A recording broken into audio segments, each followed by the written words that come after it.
الصلاة والسلام على رسول الله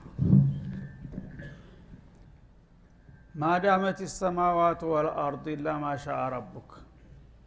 የጀሃነም ሰዎች ቅጣት ሰማያትና ምድር እስካሉ ድረስ ይቀጥላል። ይሄን ያህል አመታትና ዘመናት ተብሎ የሚለካ የሚደካ ሳይሆን እስከ ወዲያው ድረስ ያለ ማቋረጥ ይቀጥላል አለ። እና ሰማያትና ምድር የሚባለው በአንደኛው ትርጉም ቀደም ሲል እንደተጠቀሰው ያው በዛኛው ዓለም የሚመደቡት አዲሶቹ ዓለሞች ሰማያትና ምድሮች እነሱ እስካሉ ድረስ ለማለት ነው። ይሄኛው አሁን የምናውቀው ሰማይና መሬት ሳይሆን በሌላኛው አባባል ደግሞ ማዳመት ሰማዋት ወልአርድ ማለት ተለምዷዊ አነጋገር ነው ብለው የፈሰሩ አሉ። በዚህ በዱንያ ላይ አንድ ነገር ዘላለማዊ ነው ለማለት ሰዎች ማዳመት ሰማዋት ወልአርድ ይላሉ። ሰማይ መሬት እስካለ ድረስ የነገር ይቀጥላል የሚል ልማዳዊ አነጋገር አለ። ስለዚህ እኛ በመናቀውና በለመድነው አነጋገር ሰማይና መሬት እስከኖረ ድረስ ይኖራል ማለት ዘላለም ይኖራል ለማለት ነው። ሰማይና መሬት ፍጻሜ እንዳላቸው መርሳት ሳይሆን ማለት ነው። ሁሉ ጊዜ ሰዎች በተለምዷቸው ሁሉ ጊዜ ይቀጥላል ይሄ ነገር ለማለት ይሄን ቃል ይጠቀማሉ። በዛ በተለምዶ ቃል ነው አበደን ለማለት ብቻ ማለት ነው ሁለተኛው አባባል። እና ኢላ ማሻአ ረቡከ ወደሚለውም ስንመጣ ሁለት አይነት ትርጉም ይኖረዋል። አንደኛ ማ የምትለው ቃል ቢማዕና መን ተረጎማለች ማለት ነው። ወማ خلق الذكر والانثى እንደሚለው ሱረቱ ሌይል ላይ አላህ ወሌሊ ኢዛ የግሻ ወነሃሪ ኢዛ ተጀላ ወማ خلق الذكر والانثى ማለት ምን ማለት ነው? ወመን خلق الذكر والانثى ማለት ነው። ሴትና ወንድን በፈጠረው ጌታ እምላለሁኝ ማለት ነው። ማንን ነው ተክታ ማ የመጣችው እዛ ቦታ? አሁንም እዚህ ላይ ኢላ ማሻአ ረቡከ ማለት ምን ይሆናል? ኢላ መን ሻአ ረቡከ ሙስተስናው ተቀጮቹ ሊሆኑ ነው። ቅድም ቅጣቱ ነበረ ሙስተስና የተደረገው ማለት ነው። ኢላ ማሻአ ረቡከ ማለት ኢላ መን ሻአ ረቡከ ጌታ ከዚህ ቅጣት እንዳመልጡ ያደረጋቸው ብቻ ሲቀሩ የዚህ ቅጣት ሰለባ የሆኑት ግን ቅጣቱ ማባሪያ የለውም እስተወዲያው ይቀጥላል አለ። አላህ እንዲወጡ የሚሻላቸው ካሉ ግን ይወጣሉ። ዑሳቱል ሙእሚኒን ማለት ነው። ሙእሚኖችም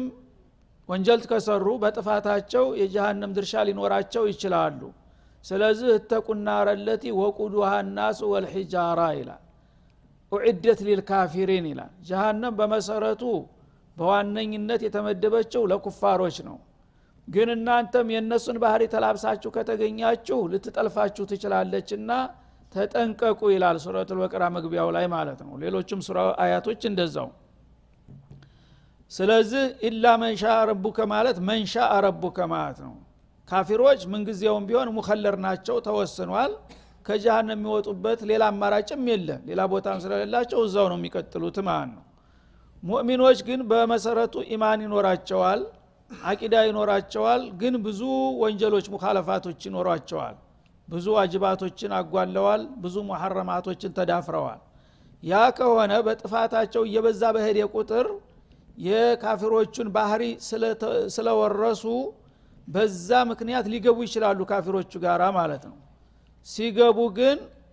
እነሱ አስለል ኢማን ስላለ ኢማን አላቸውና እንደነዛኞቹ እዳ እስከ መጨረሻ ድረስ አይቀጥሉም። አላህ በጥፋታቸው ይቀጣቸዋል። ጥፋታቸው ሂሳባቸው ተተወራረደ በኋላ ግን እንደፈለገ ሙሉ በሙሉም ሊተሳሰባቸው ከፈለገ ያው ቅጣቱ እስከሚያልቅ ድረስ አላፈ ሲኒን መላይን ሲኒንም ሊቀጥሉ ይችላሉ። በመጨረሻ ግን ኢማን እስካለች ድረስ አኽሪጁ መን ካነ ፊ ቀልቢሂ ሚስቃለ ዘረት ሚን ኢማን ይላል። ኢማን እዚህ ላይ ተጠቅማለች ማለት ነው። ፈለገውን ያህል ሲማቅቅ ኑሮ እንዳውም ካፊሮቹ እየተሳለቁባቸው እኛስ መጀመሪያም ካፊር ተብለናል፣ ያው ሲዛትብን የነበረውን ያገኘ ነው። እናንተ ምን አገኛችሁ? ሙእሚን አልነበራችሁም? ያው ከኛ ጋር እየማቀቃችሁ ነው ይሏቸዋል። ይሄ ጊዜ የሽኩነ ኢላላህ እኛ ተቅጣቱ የበለጠ ስነ ልቦናዊ ግዳት ደረሰብን። ከጥላቶች ጋር እስከመቼ ነው የምታሳርረን? እነሱ እንኳን እየተሳለቁብን ነው፣ ለነሱ ስትል እንኳን አትራራልንም ይላሉ። ያኔ ጌታ ረሐሙ ረሂም ነውና በቃ አውጧቸው ይላል ማለት ነው። እነዛ ናቸው ኢላ ማሻ ረቡከ የተማሩት መንሻ ረቡከ በጥፋታቸው ሳቢያ እርግጥ እዛ ዘመናት አስቆጥረዋል ግን ጌታ አለው ጊዜ ሲደርስ በቃ ይበቃቸዋል አውጧቸው ተብሎ ፍርድ የሚሰጥላቸው አሉ ማነው አስተያየት የሚሰጡት በሸፋዓ የሚወጡትም እንደዛው ናቸው በነብያት ሸፋዓ በሹሃዳዎች ሸፋዓ በዑባዶች በሷሊሆች ሸፋዓ ይወጣሉ በተለያየ ምክንያት በመጨረሻ ሸፋዓቱላህ ይቀራል እና ሁሉም ድርሻውን ከወሰደ በኋላ ምን ቀረ የኔ ወዳጅ ተብሎ ሸፋዓ እድል ያልደረሰው አለ ይላል የለም እንግዲህ የኔ ፈንታ ቀረ ይላል እና ፈየኹዙ ሐፍነተን ዋሂዳ ይላል አንድ ፍኝ ያነሳል ከጀሃነም ሰው ሲያነሳ መላይነል በሸር ነው በሱ ፍኝ የሚነሳው ማለት ነው በዛ ደረጃ የሚወጡ ሰዎች አሉ እና እነዛ ሚስቃለ ዘራ የብናኝ ያህል ኢማን ያላቸው ليس لهم من الاعمال شيء ይላል ተስፋ የሚሰጥ ሐዲስ ነው ይሄ قط ما عملوا في حياتهم خيرا قط አንድ ኸይር የሚባል ነገር አልሰሩም ኢላ አንቃሉ የውመን لا اله الا الله لا اله الا الله ብቻ ብለዋታል ያቺ ብቻ ናት ያለች አለይታቸው ተስፋቸው ያችን ነገር ደብቆ አስቀምጦላቸዋል እስካሁን ግን ያው በቅጣት ሲርመጠመጡ ቆይተው በመጨረሻ አንድ ጊዜ በሚዘግን ጊዜ በሱ ዝግን መላይን ይወጣል ማለት ነው ያ ሁሉ ምንድነው አንድ ቀን ላይ ኢላሀ ኢላላህ ብዬ ነበረ የሚለውን መነሻ ያደርጋል ያችን ያላለ ግን خلاص ምንም ቦታ የለውም ማለት ነው እና ይሄ እንግዲህ መንሻ በሚለው ስንፈስረው ማለት ነው የሻላቸው ብቻ ሲቀሩ ከዛ የሚወጡ የሉም ዘላለም ይቀጥላሉ እነዚህ የሻላቸው ግን የቅጣት ጊዜው በዛም ማነሰም በመጨረሻ የመውጣት እድል አላቸው ማለት ነው በቃሉ ላይ እንዳለ ማሻ ረቡከ ከሆነ ግን የሚቀነሰው ሰው ሳይሆን ጊዜው ሆነ ማለት ነው ኢላ ማሻ ረቡከ ሚን ወቅት الخلود ማለት ነው ከመዘውተሪያ ጊዜ ጌታ የሚቀንሰው ብቻ ሲቀር ተዛውጭ ይቀጥላል ሆነ አሁን ባለበት በቃሉ ስንወስደው ማለት ነው መንሻ አካል የሚቀነሱት ሰዎች ተቀጮቹ ናቸው አይደለም ማሻአታን ግን የቅጣቱ ዘመን ነው የሚቀነሰው ማለት ነው የቅጣቱን ዘመን የሚቀንስላቸው ሲቀሩ ማለት ይሆናል እንዴት ነው የቅጣቱ ዘመን የሚቀነሱት ጀሃነም ውስጥ ዘላለም ናቸው ማዳመት የሰማዋት ወልአርድ ተብሏል ግን የሚቀነስላቸው የሚባለው ምኑ ላይ ነው የሚቀነሰው ጀሃነም ማለት በሲኦል እሳት መጠበስ ማረር ማለት ነው ግን ተለዋጭ ቅጣት አለ ዘመሃሪር የሚባል የበረዶ ባህር አለ ሰልጅ አንዳንድ ጊዜ በረዶ ባህር ሄዳችሁ ሐዲቃ መዝናናት ትፈልጋላችሁ እንደ ይባላሉ የተሻለ ነገር ያገኘን መስሏቸው እሺ ይላሉ እዛ ሄደው በረዶ ባህር ደግሞ ሲገቡ የባሰ ተሙቀት የወጣ በረዶ ውስጥ ሲገባ ምን ያህል ነው የሚሰቃየው ያ አለ ያ እንግዲህ ጀሃነም አይደለም ስሙ ዘመሃሪር ነው ስለዚህ የአላህ ዒባራ ረቂቅ ከመሆኑ የተነሳ በጀሃነም ዘላለም ይኖራሉ ካለ እንደ በረዶ ባህር የሚያሳልፉትስ ጊዜ የሚል ጥያቄ ስለሚያነሳ ያችን ለማውጣት ፈልጎ ነው ኢላ ማሻ ረቡከ የሚለው ተቅጣት አልዳኑም ሰዎቹ እዚህ ሲኦል እሳት ውስጥ ናቸው እዛ ደግሞ በረዶ ውስጥ ናቸው ተቅጣቱ ነፃ አልሆኑም ግን እሳት ውስጥ ናቸው ትላለ በረዶ ውስጥ ያሉን ሰዎች ውሸት እንዳይሆን ያችን ያህል በዛይ ሰዓት ተጀሃነም ተነደዱ ሊድኑ ይችላሉ ይላል ማለት ነው ግን ከቅጣቱ አልዳኑም የቅጣቱ ለውን ተለወጠ እንጂ ማለት ነው ሌላው ማህሸር ላይ የሚያሳልፉት ተሞት ተነስተው ያው ጀሃነም ከመግባታቸው በፊት አላፈሲኒን ማህሸር ላይ ሰዎች አንድ ሜዳ ላይ ተቀምጠው ላባቸው ውጧቸው መከራቸውን እያዩ ብዙ ዘመን የሚያሳልፉት ጊዜ አለ ያችንም ለማውጣት ነው ለምን ከሞት ሲነሱ ቀጥታ ጀሃነም አይደለም አለጡል አይደለም የሚገቡት ብዙ አመታት አለዛ ተመግባታቸው በፊት ያችም እንደ ውሸት እንዳትሆን አንዱም ደግሞ በዛ ኢላ ማሻ ረቡከ ሚን ዘመን الذي يمضونه في المحشر በሚልም ተተርጉሟል ማለት ነው ان ربك فعال لما يريد እና ያንተ ጌታ የፈለገውን ፈጻሚ የሆነ ጌታ ነው የሱን ውሳኔ لا معقب لحكمه ولا راد لقضائه እንደሚባለው እሱ አንድ ውሳኔ ካሰለፈ ይግባኝ የሚያየው ሌላ ፍርድ ቤት የለም እና እህን ጊዜ ነግሬያችኋለሁ አሳውቂያችኋለሁ ለጀሃነምም የመደብኳቸው በዚህ መልክ ተመድበዋል ለጀነትም ያጨኋቸው ተይዘዋል ኋላ ለምን ገሌን ለዚህ ዲል ለምን ገሌን ለዚህ እንዲያትሉኝ ስልጣኔ ፍጹም ነውና እኔን ለምን ብሎ የሚጠይቅ የለም لا يسأل عما يفعل وهم يسألون መጠየቅ እኔን ሳይሆን አንተ ራስህን ጠይቅ አሁን ግልጥ አርገለሃለሁ ወደፊት ምን እንደሚጠብቅህ የሚበጅህን ምረጥና በሚበጅህ መልክ ሂድ ነገ ግን እዛ መደብኩት ቦታ ላይ ስትደርስ በአንዱ ቦታ ላይ ግባ ትልህ እንዴት ማለት አትችልም ለምን አላህን እንዴት ብለህ የምትጠይቅበት ስልጣን የለህምና ይላል አላህ Subhanahu Wa Ta'ala አሁን ግን ካወክበት አማራጭ አለ وأما الذين سعيدوا ففي الجنة ይላል እንግዲህ እነዛ አሽቂያዎቹ ድለቢሶቹ በጀሃነም ውስጥ በዚህ መልክ ነው የሚቀጥሉት ሲል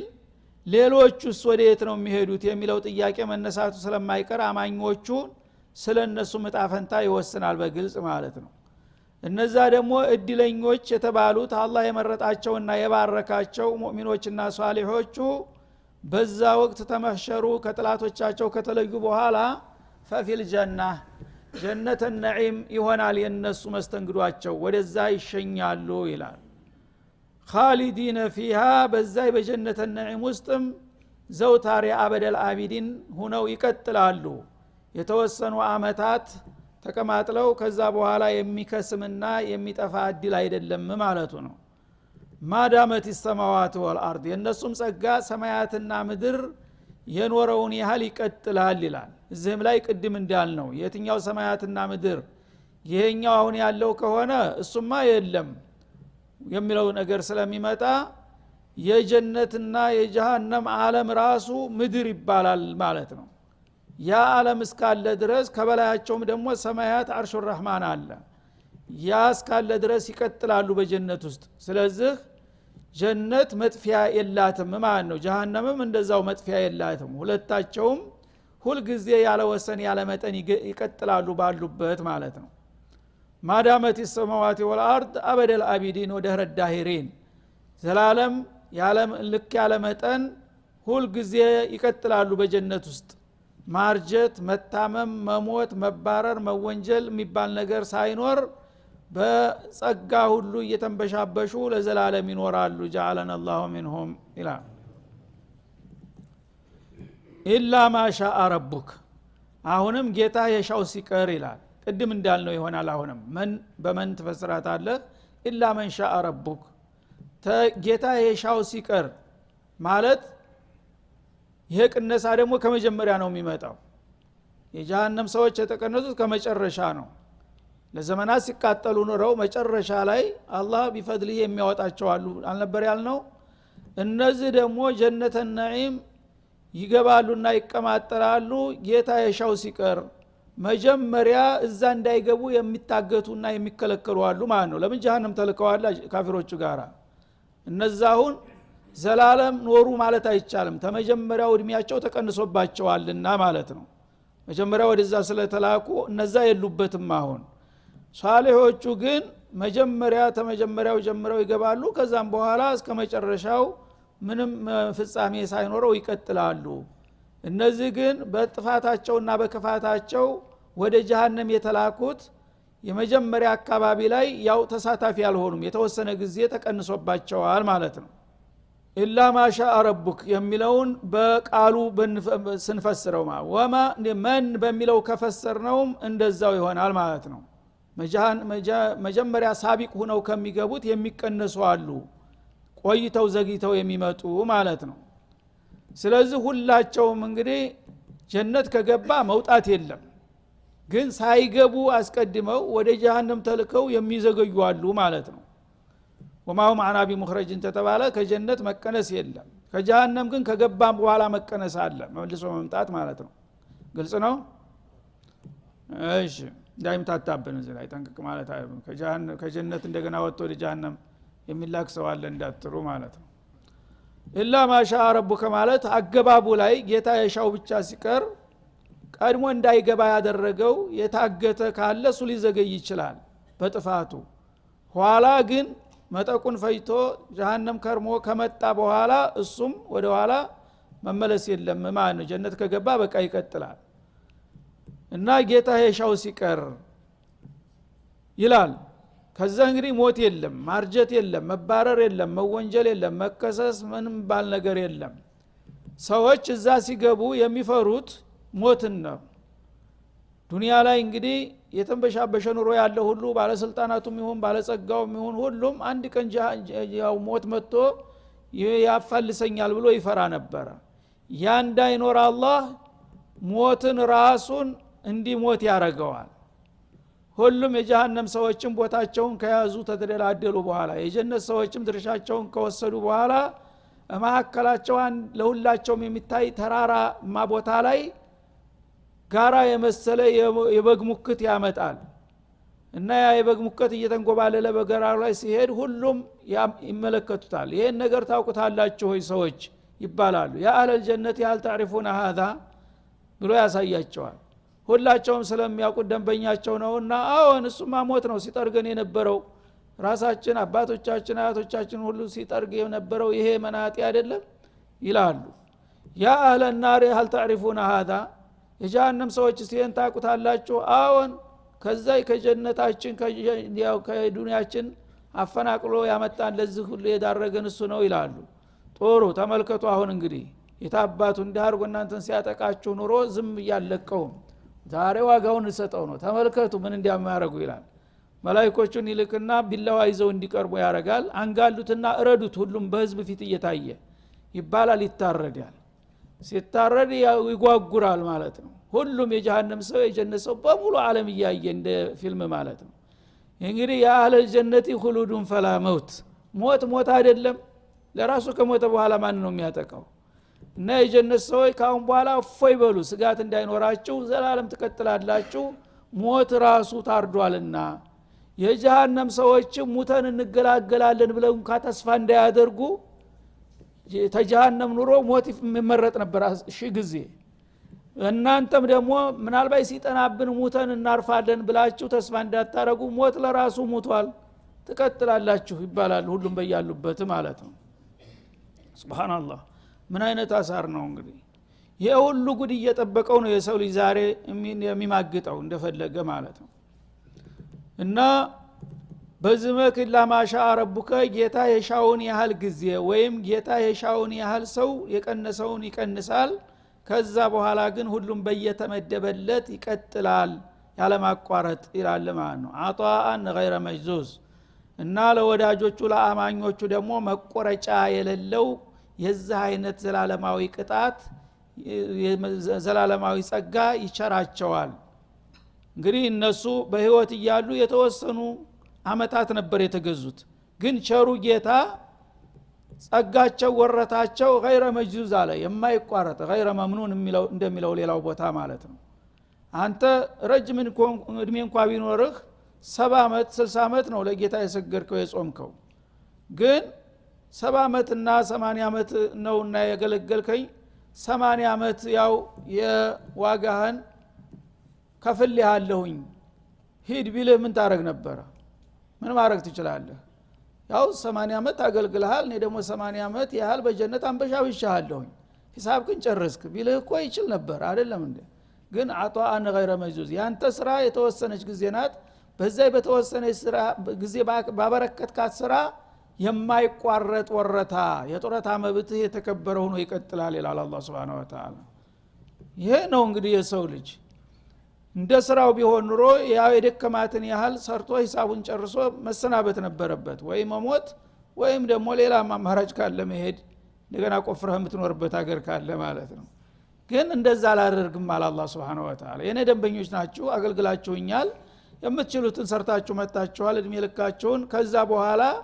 በአካል ቢያቀታችሁ በኒያ የኔ አገልጋዮች ናችሁ ይላል አላህ ሙእሚን የሆነ ሰው በኒያው ከአላህ ፍቃድ ውጭ ሄዶ ተተውሂድ አፈንግጦ መኖር ይመኛል አይመኝም ስለዚህ ኒያ ምን ያህል እንደምትሰራ ነው ኒያ አንተ ያ አላህ የሰጠህን እድሜ ብቻ 80 100 አመት ብቻ ጌታን ተገዝቼ ከዛ በኋላ አቆማለሁ የሚል ነው ያለው ሰው የለም ስለዚህ ሌላ 100 አመት ቢጨምርለት በተውሂዱ ይቀጥላል በሶላቱ ይቀጥላል ማለት ነው ሌላም ሺህ አመት ቢጨምርለት ሚሊዮንም ቢጨምርለት አቋሙ ነው ይሄ አይደል ያችን ነው አላህ ሂሳብ መነሻ የሚያደርጋት አንተ ለኔ ያው ታማኝ ሆነሃል ስለዚህ እድሜህን አሳጥሬ ያው በተወሰነ ጊዜ ወሰድኩ እንጂ ብተውህ እኮ በዛ ትቀጥል ነበር ስለዚህ በኒያ የኔ አገልጋይ መሆንህን አቋም ወስደሃልና ወረታ በዛ ነው የሚታሰብልህ ነው የሚለው አላህ Subhanahu Wa Ta'ala